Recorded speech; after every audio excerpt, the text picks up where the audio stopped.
নমস্কার বন্ধুরা, আমি সৌরভ। আপনারা দেখছেন আপনাদের সকলের প্রিয় art related YouTube channel art makers.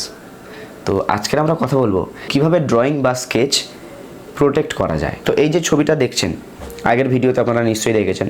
যদি না দেখে থাকেন তাহলে ডেসক্রিপশনে লিঙ্ক দেওয়া আছে, গিয়ে দেখে নেবেন। তো এই ছবিটা যদি অন্য কোনো ছবির সংস্পর্শে আসে বা অন্য কোনো ছবি আমি যদি এই ছবিটার উপরে রেখে দিই, তাহলে ছবিটা পুরো নষ্ট হয়ে যেতে পারে। এর থেকে গ্রাফাইট উঠে সেই ছবিতে লাগতে পারে, আবার সেই ছবি থেকে এই ছবিতে লাগতে পারে।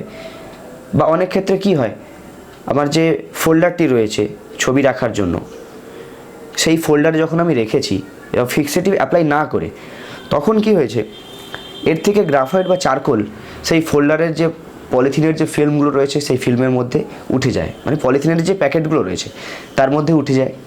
আবার পরবর্তীকালে সেই পলিথিনের প্যাকেট থেকে এই ছবিতে লেগে যায়। তো যার ফলে ওভারঅল আর্টওয়ার্কটাই কিছুদিন বাদে নষ্ট হয়ে যায়। এখন আমি যদি এই যে ছবিটা রয়েছে, এই ছবিটার উপরে যদি আমি একটু হাত ঘষি, তাহলে দেখতে পাবেন আমার হাতে গ্রাফাইট উঠে আসছে। তো এগুলো যাতে আপনাদের সঙ্গে না হয়, তো তাই আমি এই ভিডিওটা শেয়ার করলাম। এটা ড্রয়িং বা স্কেচের উপরে একটা লেয়ার তৈরি করে এবং যার ফলে ছবি থেকে গ্রাফাইট বা চারকোল উঠে আসে না। তো এটা ট্রান্সপারেন্ট হয়, তো ছবির কোয়ালিটিতে কোনো এফেক্ট পড়ে না, বরং ছবিটা দেখতে আরও সুন্দর লাগে। তো চলুন আমরা দেখে নিই যে কীভাবে ফিক্সেটিভ অ্যাপ্লাই করতে হয়। আগেই বলে, ফিক্সেটিভ অ্যাপ্লাই করার জন্য সবসময় কোনো খোলা জায়গাতে ফিক্সেটিভ অ্যাপ্লাই করুন। আর এইভাবে রুমাল বা কোনো মাস্ক দিয়ে আপনি মুখটি ঢেকে নিতে পারেন, কেননা এই ফিক্সেটিভটা প্রচণ্ড তীব্র এবং এটি নাকে যাওয়াও উচিত নয়। যাদের অ্যালার্জি রয়েছে তাদের তো একদমই নয়। আর চেষ্টা করুন বাড়ির বাইরে ফিক্সেটিভটা অ্যাপ্লাই করতে, ছাদে গিয়ে বা কোনো খোলা জায়গাতে ফিক্সেটিভটা অ্যাপ্লাই করতে। ঘরের মধ্যে ফিক্সেটিভ অ্যাপ্লাই করাটা একদমই উচিত নয়। তো এটা হলো আফরিনা কোম্পানির ফিক্সেটিভ। আর আপনাদেরকে আগেও বলেছি, এখনও বলছি, আপনারা ফিক্সেটিভ ব্যবহার করার জন্য সবসময় বাড়ির বাইরে গিয়ে ব্যবহার করুন। তো আমার উপায় নেই, তাই আমি ঘরের মধ্যেই আপনাদেরকে এটা অ্যাপ্লাই করে দেখাচ্ছি।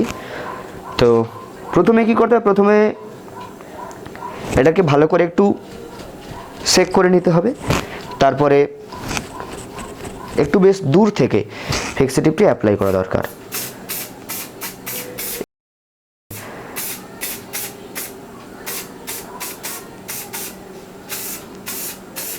এবং বাইরে যখন ফিক্সেটিভ অ্যাপ্লাই করবেন তখন খেয়াল রাখবেন যে ফিক্সেটিভ যেন উড়ে আপনার দিকে না আসে, উড়ে যেন অন্য দিকে চলে যায়। তো সেটা আপনাকে বুঝে নিতে হবে যে বাতাসের প্রবাহ কোন দিকে আছে।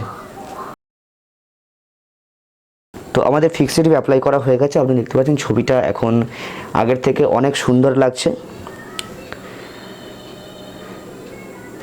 তো আগে যখন আমরা দেখেছিলাম যে গ্রাফাইট বা চারকোল আমাদের হাতে উঠে আসলো, কিন্তু এখন যদি আমরা হাত ঘষি তাহলে কিন্তু আমাদের হাতে কোনো মতেই চারকোল উঠে আসছে না, আপনি দেখতে পাচ্ছেন। তো আশা করি ভিডিওটা আপনাদের ভালো লেগেছে। ভালো লাগলে ভিডিওটি অবশ্যই লাইক করবেন, কেননা আমি এই রকমের ভিডিও নিয়ে আসি আপনাদের জন্য এবং আপনাদের লাইক থেকে অনেকটা মোটিভেশন পাই। আর ভিডিওটা যদি ইউজফুল মনে হয় তাহলে বন্ধুদের সঙ্গে শেয়ার করুন, কমেন্টে জানান কেমন হয়েছে ভিডিওটা।